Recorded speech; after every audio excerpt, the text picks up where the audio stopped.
हरे कृष्णा। जय जगन्नाथ, जय बलदेव, जय सुभद्रा, जय सुदर्शन। ये जगन्नाथ भगवान की रथ यात्रा का जो आयोजन है, जो 18 तारीख को दोपहर 1 बजे का समय रखा गया है, यहाँ से 1 बजे भगवान रथ पर विराजमान होंगे। भोग भगवान को लगे 2 बजे यहाँ से रथ यात्रा शुरू की जाएगी।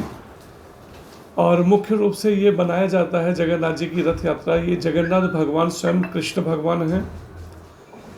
बलराम भगवान का जो है वो बलदेव जी हैं और उनकी बहन सुभद्रा जी के ये रथ पर विराजमान होते हैं। भगवान कृष्ण जब द्वापर युग में अंत में जब वृंदावन में थे, तो ब्रजवासियों ने, गोपियों ने, सब ने जब कहा कि आप हमें छोड़कर जा रहे हैं, तो भगवान ने कहा नहीं, मैं एक बार दोबारा आऊँगा वृंदावन में। लेकिन उसके बाद भगवान वहीं से मथुरा से आगे द्वारिका चले गए, लेकिन द्वारिका से फिर लौटना नहीं हुआ वृंदावन के लिए। लेकिन जिस समय में सभी यदुवंशी कुरुक्षेत्र में इकट्ठे हुए सूर्य ग्रहण के समय में, एक समय के बाद, तो उस समय ब्रजवासियों को जब पता चला तो वो सब वृंदावन से कुरुक्षेत्र पहुंचे और भगवान कृष्ण के जो रथ था उसके घोड़े खोलकर रथ की जगह खुद ही लग गए रस्से पकड़कर, और कहते हैं कि प्रभु जब आपने वचन दिया था कि आप एक बार वृंदावन वापस आएंगे लौटकर, तो अब हम आपको यहाँ से कुरुक्षेत्र से जाने नहीं देंगे, आपको वृंदावन चलना ही पड़ेगा। और आंखों में अश्रु भरे हुए इस तरह का जब भाव दिखाया, तो भगवान ने कहा उन ब्रजवासियों को, अगर तुम मेरे रथ के घोड़े बन ही गए हो तो अब जहाँ चाहे तुम मेरे को ले चलो। और परिणाम कुरुक्षेत्र से वो रथ को खींचते हुए सारे ब्रजवासी वृंदावन तक भगवान कृष्ण को लेकर आए। उसी उपलक्ष्य में, उसी भाव से ये रथ यात्रा का आयोजन किया जाता है। और जिस समय द्वारिका में भगवान कृष्ण थे, उस समय में एक बार जो भगवान की रानियां थी, रुक्मिणी महारानी, उन्होंने ये आग्रह किया रोहिणी माता को, जो बलराम भगवान की माता थी, उनको कि आपने तो बाल लीला देखी है श्री कृष्ण की, लेकिन हमने नहीं देखी ना, हमने तो खाली सुना है कि बहुत ही आकर्षक, बहुत ही सुंदर थी, तो हम आपसे जानना चाहते हैं क्योंकि आपने तो प्रत्यक्ष देखा है। रोहिणी माता ने कहा कि देखो मैं सुनाऊं तो सही, लेकिन अगर उस समय कृष्ण आ गए और उन्होंने कहीं सुन लिया, वो इसी समय भावुक होकर वृंदावन चले जाएंगे द्वारिका छोड़कर। लेकिन सभी रानियों ने जब बार बार आग्रह किया, तो तब जाकर उन्होंने अपनी बेटी सुभद्रा को कहा तुम द्वार पर महल के हो जाओ, जब तक मैं आज्ञा नहीं दूं तब तक कृष्ण और बलराम को महल के अंदर मत आने देना। उस समय भगवान कृष्ण द्वारिका में एक सभा में थे बलराम जी के साथ में। इधर रोहिणी माता ने जब सुनानी शुरू की भगवान कृष्ण की बाल लीला, वृंदावन की, गोकुल की, सारी रानियों के बीच में कैसे वो मटकियां फोड़ते थे, कैसे माखन चोरी करते थे, किस तरह से अपनी बाल लीलाएं करते थे। उसी समय भगवान कृष्ण लीला करने के लिए वहां पर बलराम जी के साथ सभा छोड़कर महल में आने के लिए पहुंचे, तो सुभद्रा जी ने मार्ग रोक लिया, कहा कि माँ की आज्ञा है, आप लोग अंदर नहीं जा सकते हैं।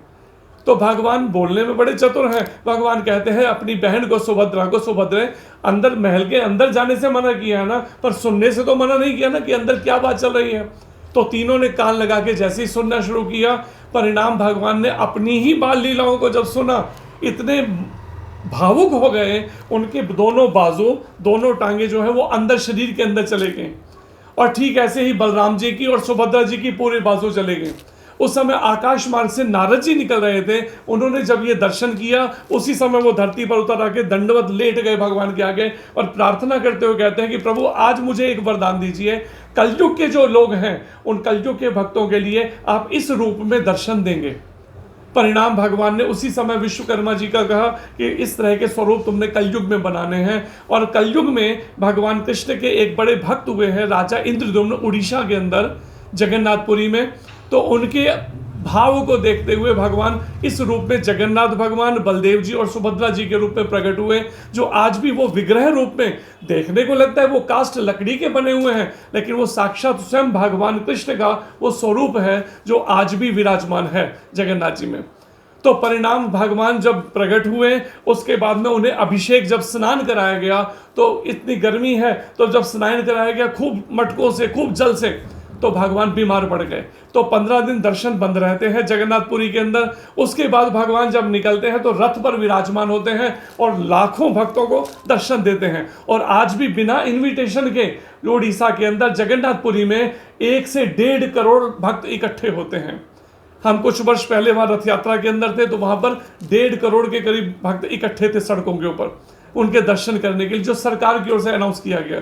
उसी भाव को रखते हुए यहाँ पर उधमपुर के अंदर ये रथ यात्रा का आयोजन 18 तारीख को ये किया गया है, और 1 बजे से भगवान जब रथ पर विराजमान होंगे और 2 बजे से ये यात्रा शुरू होगी, और स्याला तालाब से होते हुए, गोल मार्केट से होते हुए कचहरी कोर्ट की ओर से होते हुए फिर मंदिर तक आएंगे, और भक्त उस रस्सों से खींचते हुए भगवान को लेकर जाएंगे, उसको कोई और तरीके।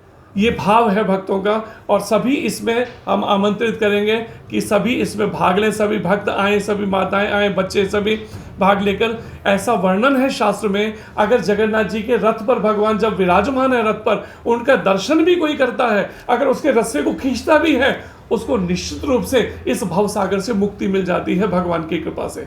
ये भाव है जो शास्त्र में भी वर्णन है। तो आप सबका भी बहुत सहयोग, ये धन्यवाद है कि आप सब आए मीडिया के, और इसके लिए और सभी भक्तों को हम आमंत्रित करेंगे। सबके लिए प्रसाद का यहाँ आयोजन होगा, उसमें भाग लें रथ यात्रा में और पुण्य के भागी बने। धन्यवाद। हरे